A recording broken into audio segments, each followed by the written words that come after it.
Okay, part one. So this begins the exegetical section. We're laying the groundwork by showing passages of scripture that talk about general revelation. And in that particular sense, there's not going to be much controversy that these are general revelation passages. Some of the more minute passages may be controversial, but we're not going to hang our hat on those ones too much. We're going to be spending the most amount of our time on very uncontroversial ones. So this first section is called What May Be Known About God. That language comes from Romans 1:19, and the outline that we're going to observe, the whole first half of it is going to be, as you can see, this first point, Romans 1:19 and 20. That's going to take up 2 or 3 episodes. And then the second half of the chapter is going to be all those other points. We'll look at Psalm 19, 1 through 6. And the reason we'll spend less time on that is simply because there's going to be some clarifying questions that we're going to use, diagnostic questions, you might say. Well, once we introduce what those questions are and get some answers from Romans 1:19 and 20, there's not going to be much surprise about how those questions are going to function in the other texts, but we'll see them come out through various commentators, through church history, looking at those things. We'll look at Romans 2:14 and 15 as well, because the circle of natural theology is going to shrink to be a circle within inside that circle that we call natural law, but that's part of natural theology. We'll see that. And then we'll look at those other supporting texts. I won't list them right now. And then we'll look at some problem texts, and I have that in quotes. You might imagine what some of those passages are right now. But that's where we're going, and that'll take up the whole second half of the time. But let's just look at the text itself, and I'm going to have it here in the NIV, although I'll read it in the ESV, and it's good to see a couple different translations to see slight word nuance, maybe can draw out things for people. But here's the Apostle Paul, and this is really the classic passage.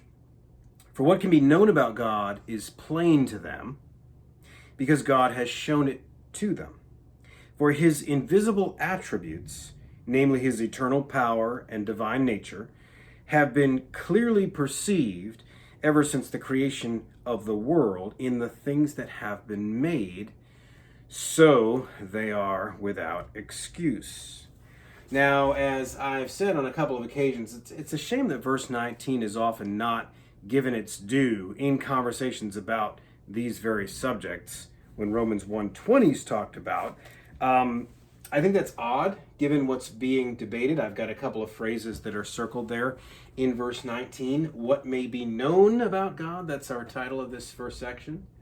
But then this word because.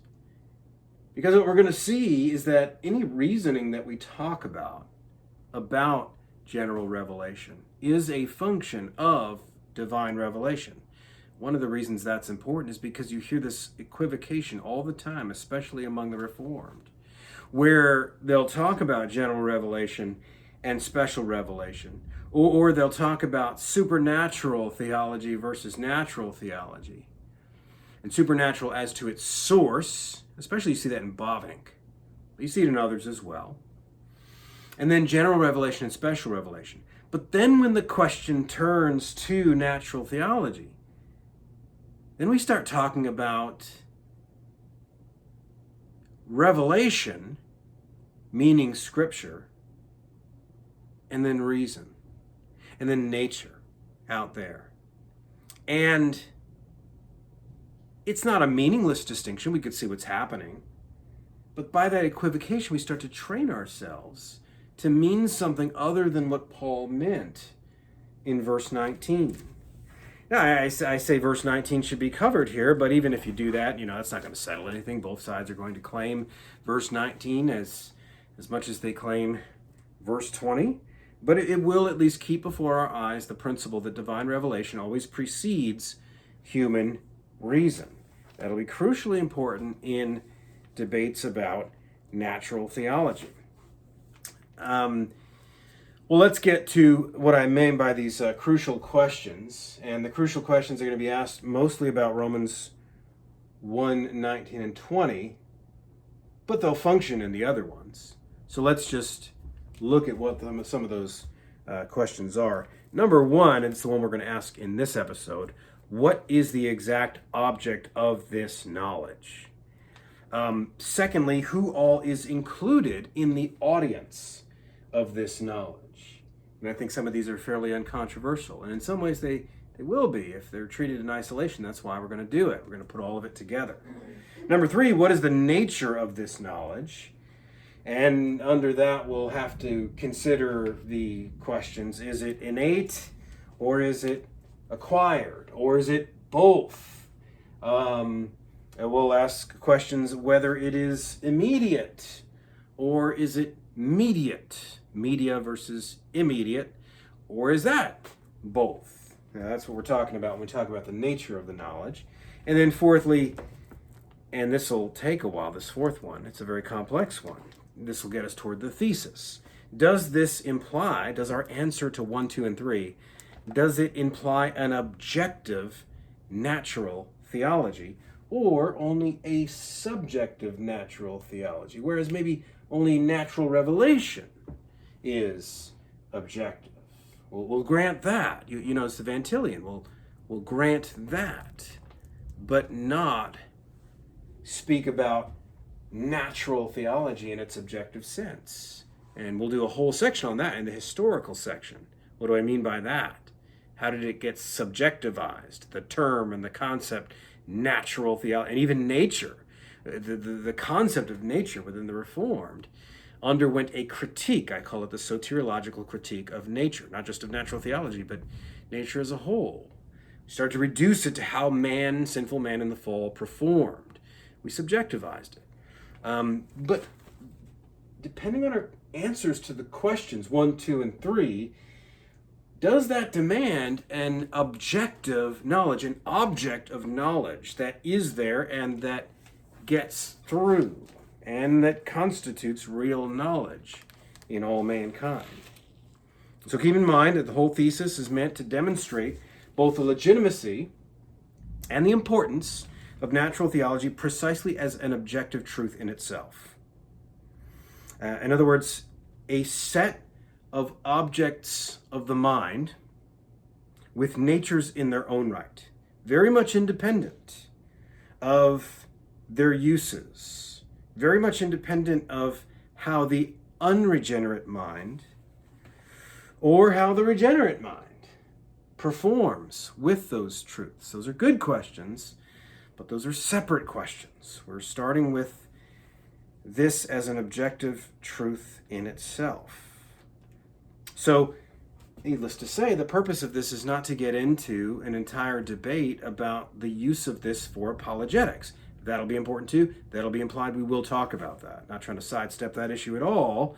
But the whole point is that we want to see, not just in apologetics, but in theology as a whole, in how we interpret the Bible, in how we put doctrines together, in how we answer aberrant doctrines and heterodox readings of Scripture. What I want to suggest is that what we're doing, as surely as we and as often as we breathe air, we are doing natural theology, which will make a whole lot more sense once we get a better definition of it by starting to do some exegetical construction first. Now, when you read commentators on Romans 1, Romans in general, you take out their commentaries on the subject, especially when you're dealing with whole commentaries on the book of Romans, especially those scholarly commentaries in the modern era, you get a lot of extraneous material. And one of the things that comes up, as you would expect, in this particular passage revolving around 1, 19, and 20 is questions about Paul's background, and in particular his Hellenistic Jewish background.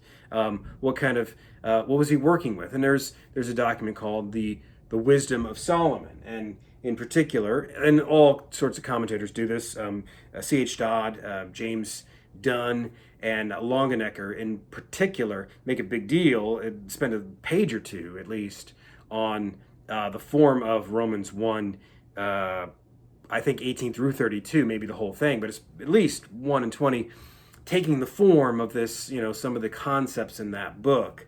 I'm not going to talk about that at all. I don't think it's relevant for this. For one thing, the view that I'm arguing against, they're not going to want to make Paul 1 ounce more like a Hellenized Jew. In other words, Greek in his orientation. they're going to want to see the background entirely in the Old Testament. Some of these same commentators will say, well, maybe the background's just Psalm 19 and passages that talk like this in the Old Testament. Regardless, it doesn't make any difference to this particular thesis. So questions like that, we're just going to ignore. So without further ado, let's get into this principal text in question. Now, if you look at it there's the Greek and there is the ESV. We'll look at a little bit of Greek, but not much. It's not a controversial passage in terms of the layout and in terms of the Greek or the order. You'll notice that there is slightly different order among the main English translations. If you were to look at the King James, I actually like the King James most in terms of the order in this particular case. But there's no controversy. There's no manuscript controversy. There's no text critical issue. There's nothing that's worth comparing the different translations and saying, well, man, the King James says it this way and the NIV only says it this way. That doesn't give us any help at all in this particular controversy. However, there are word controversies. And the Greek will help us a little bit there, but once we do it, we'll still be left with the same puzzle pieces that we've got to put together. We've got to do some theologizing. It does help to remember, though, the context. And what is the context? Well, here the apostle is introducing the grand subject of the righteousness of God to the Roman church. And in doing so, the most systematic treatment of the gospel anywhere else in the New Testament is born. And it's commonly accepted that chapter 1, verse 18 through 32, in other words, to the end of the chapter, is a textual unit where Paul places the Gentiles in the dock, or is it mankind? We'll see that next time. It's not a big deal, but anthropos is used, or anthropoi is used, and not ethne. So people say, well, it's Jews and Gentiles, it's mankind in general, and it'll apply to the Jews too. Well, that's true, but again, not a big deal, because it's going to wind up making the same point here. But the overwhelming emphasis, and the reason it's good to remember that it's a whole unit here going all the way to verse 32, is that the emphasis is on the guilt of mankind. Why? Because they have suppressed the truth in unrighteousness, that's what comes before it, and then they have translated that true glory into false glory, into idols. And so that's the way it ends up, the rest of the chapter. That's important to remember. In fact, those who would argue against natural theology are going to press that very point. We're not going to disagree with that point. But again, we're going to take an objective view of this knowledge. It's a separate question than whether or not, we'll speak about later on in the course of this whole thesis. The question, as Turretin said, the question is not soteriological. The question is not whether this is a saving knowledge. All parties here, among the Reformed, all parties here grant that it is not a saving knowledge. But it is an objective knowledge. As we'll see, chapter 3, verse 4, let God be true, though everyone were a liar. So regardless of what mankind does with this knowledge, our question right now is, what is this knowledge? Okay, so that's what we're getting at right here. And one of the main things we're going to see throughout, it's not a separate question of our four questions, and partly because both sides will grant the point in and of itself, and that is the clarity of God's truth, the clarity of general revelation, and the guilt of mankind. Paul punctuates this connection himself, right there, at the very end of the passage, so they are without excuse. In other words, the 20th century atheist Bertrand Russell will not get to say, as he claimed that he would get to do on Judgment Day, what are you going to do when you stand before God on Judgment Day? Bertrand Russell said, I'll say to God, not enough evidence. Well, according to the Apostle Paul, no, he will not get to say that. There is a clarity of divine truth in nature that is sufficient to convict anyone who is born to the race of Adam. And everyone who counts themselves reformed would agree to that point. But what the classical position is going to maintain and insist, among other things that we're going to add to this critique about that last part right there, is that we're not talking about God's revelation like sunlight simply hitting inanimate objects. We're not talking about animals. We're not talking about plants. We're not talking about any other natural objects in the world that would stand before God to answer for mishandling this truth, as those creatures can't. But we are talking precisely about that rational being called man. So the connection between clarity and guilt is precisely a rational connection. The connection between clarity and guilt is real objective knowledge. As we'll see others talk about, I'm going to quote from a book by J.V. Fesco by the end of chapter 1. I'll quote from a book by Owen Anderson about the clarity of God's existence. And we're going to take this same point from another angle, which is, hey, what's the ground of this inexcusability? It can't be just like sunlight hitting an inanimate object, and all it's for is that bad result of the collision between God's revelation and mankind that didn't do anything with it. But what are they exchanging in all that exchanging that goes on later on in the chapter? What is the ground of the inexcusability if the knowledge is not real objective knowledge that is suppressed and that is exchanged? You have to know you're doing that if you are guilty of doing it. So real objective knowledge is going to be assumed, is going to be taught. It's everywhere in here. It's the whole fabric of Paul's point. Well, before moving on from there, I did want to make that point about clarity and about this passage. It's not a separate question, a fifth question that we have, nor is the end a separate question without excuse. That'll be a debate there too, but let's just get on with the first question. And that first question, if you remember, was what is the exact object of this knowledge? And that's all we'll cover in this first episode. We're not going to get to questions 2, 3, and 4. 3 and 4 especially will be quite a bit longer. But question 1, what is the exact object of this knowledge? Hopefully you can see this. This writing's a little smaller, but here you just have that part of verse 20 that deals with the content. That, at least, no matter what order it's in the King James, like I said, I think I like that order the best, at least in terms of following the Greek. But you have these pair, certainly here you have a substantival adjective, if you haven't taken Greek yet. Because you'll notice that you've got, in English, you've got two words. But in Greek, yeah, you'll have two words here. But over here and here, you've got one word. Then you just got a couple conjunctions, personal pronoun, and then you've got your conjunction there to start the sentence. So where do they get off translating in the English these two words out of this one word? Here it's not too complex. It's a variation, not of the word theos, but a different word that's used, divinity there. But the interesting thing here, I said substantival adjective. What do I mean by that?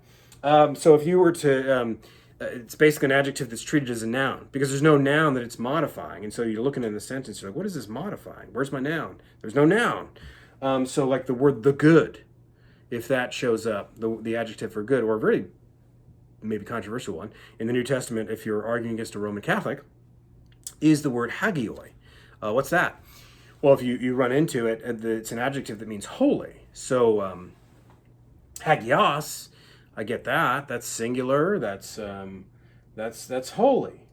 But what's hagioi? If I say hoi, so that's plural. So the holies. That's not a word. What's that? Okay. So what do?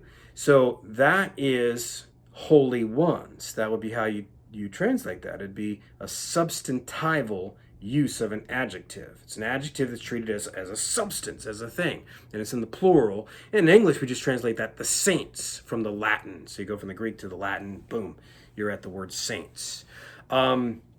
Here, you've got something like that. It's a neuter noun, so it's not ending with ois, but it's ending with a. So it's a nominative neuter plural, so it's got that a ending. And it's this word, orata. And that might not mean anything special to you, but it would be invisible or unseen. The regular form would be unseen or invisible. So what do? Well, you do the same thing you did with holies. That's not a word. You'd say holy ones. So invisible ones? So I think the English translators are doing a good thing here. They're saying attributes. Well, why is that a good thing? Why not just say invisible things? And some translations might actually do that. I haven't looked at all of them. And literally that'd be right. But attributes helps us, I think, because you're guarding for the simplicity of God, because you don't want to say invisible things many. You don't want to confuse the readers to think we're talking about many things, many beings, right? So invisible attributes is a good translation. His invisible attributes, namely his eternal power and divine nature. Well, there's the Greek. That's as far as we can go with the Greek. Now you're still, once you've done that, you're like, okay, great, that's a great English translation. Now you're like, that doesn't help me, because why is he using that? And these seem generic. This seems not generic. So is he saying that in all creation, what's revealed is only God's eternity and his power, his omnipotence? Is that what he's saying? Most commentators rightly say no. This is treated generically too, or an example of. So I think Douglas Moo, for example, says that, I think he says this is post-positive of this. In other words, it's unpacking further this, by means of example. So it's kind of like, for example, his eternal power and divine nature. Commentators don't all agree with each other on this, but it's that's kind of what it's doing there. Just to give you, and this is how we're going to end, is just to give you this survey of the commentators, because they're going to help me, because a lot of people who are Reformed are not going to want to agree just coming right out of the chute, even what we're saying about Romans 1:20. Well, let's look at the Reformed commentators, and not all of them are strictly Reformed, but these guys certainly are. John Murray in his commentary on Romans, and an older Scottish guy, Robert Haldane. Maybe he's not famous to, maybe not a household word name to you guys, but the most sensible answer to that trio of phrases is the one that guys like Murray will take.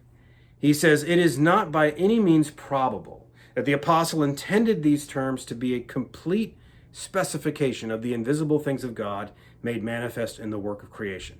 Exactly. It's just like, for example. That's really what he's doing. Although Haldane clearly gives priority to those words Paul does mention, eternal power, he's going to give a priority to that. Nevertheless, he makes plain that the language, quote, does not refer to all the divine attributes. He says it is only intended to mark the different attributes of deity, which, although one in principle, are yet distinguished in their objects, so that we conceive of them as if they were many. You see, so in a sense, divine simplicity simplifies our need to know all the attributes that Paul has in mind. You see that, Haldane, that little hat tip to divine simplicity. Now, if we expand our lens out, if you just mental picture, or if you have a Bible in front of you, if you expand your lens out from verse 19 and 20 out to 18 to 32 to the whole section, we could easily, from the text itself, start to add to our list. For example, what was manifest in verse 18? It was divine wrath. And if anybody doubts that this contains any content to the mind of unbelievers, verse 32 ought to be consulted, where Paul says, though they know, who's they? All mankind, though they know God's righteous decree that those who practice such things deserve to die, they not only do them, but give approval to those who practice them. So this seems to at least be saying that unbelievers know that God would be just to judge them. Now, they've suppressed that. It's way down deep inside, but way down deep inside, they know that they deserve to die, which not only suggests the wrath of God, deserve, it kind of implies the justice of God as well. And we'll get further confirmation of that when we get to chapter 2, verse 14 and 15, but we'll come to it. Calvin, his opening comments on this verse are unmistakably Platonic, and that'll ruffle some feathers. And that's not why I do it. We're going to be going there a lot, so we might as well just get used to it. He links the author of Hebrews and his comments here in Paul's words in Romans 1:20. There's going to be a reflection here. I haven't figured that out yet in the background, but I might use mostly white slides after this. But here's Calvin. He says, God is in himself invisible, But as his majesty shines forth in his works and in his creatures everywhere, so stop right there, picture it, above the line of eternity and time, supernature and nature. If I could draw a picture, and I will draw such pictures eventually, above that line you have the majesty of God. Calvin said that the whole cosmos, the universe, the world is a theater of God's glory. So the majesty of God and this is Paul's words, in the things that are made, in his works, in his creatures. So attributes of God shining through and in particular things. Everywhere, men ought in these to acknowledge him, for they clearly set forth their Maker. And for this reason, the apostle in his epistle to the Hebrews says that this world is a mirror, or the representation of invisible things. If you don't know what Calvin's talking about, read Gerhardus Voss's little commentary on the book of Hebrews. It's wonderful. And he will point this out. There's a whole chapter on types and shadows and so forth. I won't draw that out in its entirety, but if you're wondering what Calvin's talking about, there's those 2 or 3 places where the author of Hebrews will use I think it's the Greek word tupoi, but at least in the English translations it will be copies of eternal things. But there's other words that are used, skia in the Greek, and others that'll be like sketch or shadow, shadow versus substance. So the author of Hebrews is actually doing it in several ways. Calvin's taking note of that and saying, just like the author of Hebrews is saying that the things in this world, in fact, even things in redemptive history, what's the author of Hebrews talking about? He's talking about the ceremonial law, the shadows, the sacrifices, the priesthood, all that stuff. Those particular things in this world are examples of some idea or essence of the thing itself in heaven. Sounds like Plato, doesn't it? Well, we'll come back to that. Don't be too offended yet. But Calvin's saying that that's what Paul means in Romans 1:20, that you have divine justice, let's say, so that in this world, you can use adjectives like just and unjust. That was a just ruling that the judge handed down. That was a just war. That was an unjust thing to do. What do those words mean unless there is a real, eternal, immutable, immaterial thing called justice? What Plato would have called a form, or an idea, and some others later in the Middle Ages would call it an archetype. And something like that, okay? So this would be very, very important. Calvin is, if the word Plato or Platonic, if that bothers you, use the word real, essential, or realism, or essentialism. We'll introduce some of these words more philosophically later, but Calvin sees Paul dealing with universals in the divine ideas and attributes, and particulars which reflect these in the world. Matthew Henry, his view is equally strong. These will be little tidbits now to close out with, and it's small, so bear with me. But Matthew Henry says, quote, "The power and Godhead of God are invisible things, and yet are clearly seen in their products. They could not come by natural light to the knowledge of the 3 persons in the Godhead, though some fancy they have found footsteps of this in Plato's writings."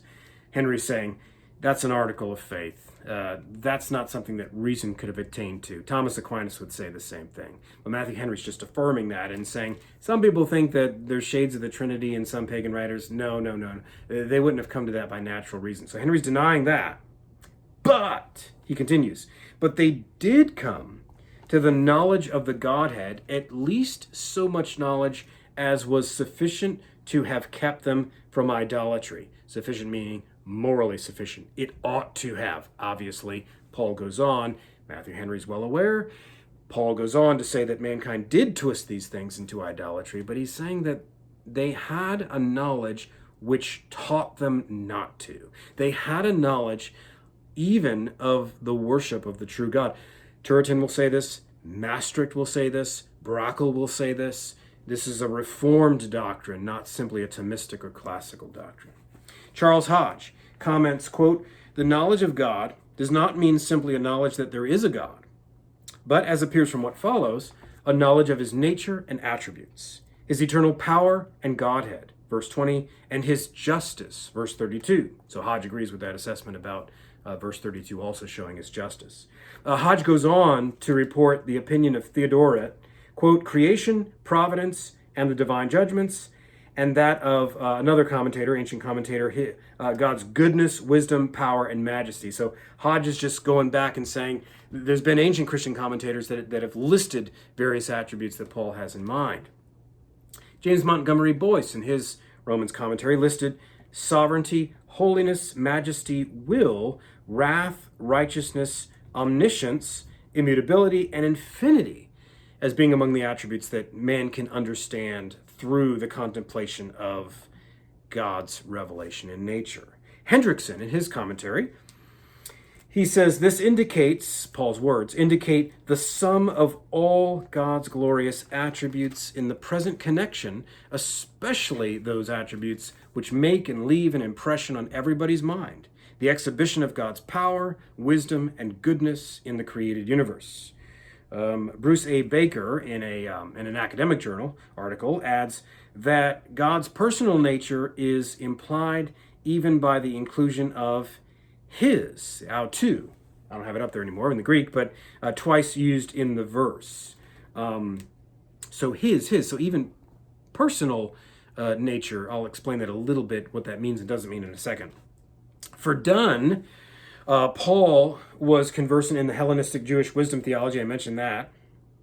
But for Dunn, that implies that this clearly is some sort of natural theology involved. But Dunn qualifies that, of course, that it's consistent with the Jewish conviction that God is not knowable in himself. Of course, that insight I mentioned, Baker's, that God's personal nature is implied as well. And you'll notice that in Boyce, he said his will. It does not mean his will for your life or will for salvation, but that God has will, that he clearly prefers some things over other things, that he is a personal God. So it's not talking about that man by nature can deduce a personal relationship with God. That's not what's being talked about there. Only that a reality which includes personal conscious beings such as ourselves cries out for a personal origin rather than an impersonal one. In other words, through nature, man clearly sees that reality is personal. That's the idea. Now, as an early clue to my overall thesis, and I'll just say this in wrapping up, note that the attributes, even on a very minimal list, are known both in natural theology and in special revealed theology. Okay? Think about some of those attributes we just talked about. Okay? Grant Osborne comments in his commentary, quote, these invisible things, all things we just talked about, are divine attributes, for God cannot be seen, John 1:18. He is spirit, John 4:24. He is invisible, Colossians 1:15, 1 Timothy 1:17, end quote. What did he just do? He just listed the attributes we just talked about in natural revelation, and he cited scriptures which teach you about those attributes, that God is those things. Pay attention to that. True concepts of divine invisibility may emerge either from the field of nature or else from passages in Scripture such as those examples. Propositions may be formed either in those exact scriptural forms or else paraphrased forms, or even, advancing a step closer to my thesis, in ways that draw out further truths. So pay careful attention, because that's building us toward a certain idea that when you're doing any of these things, including Bible study, you are actually doing natural theology. That'll make more sense as we progress.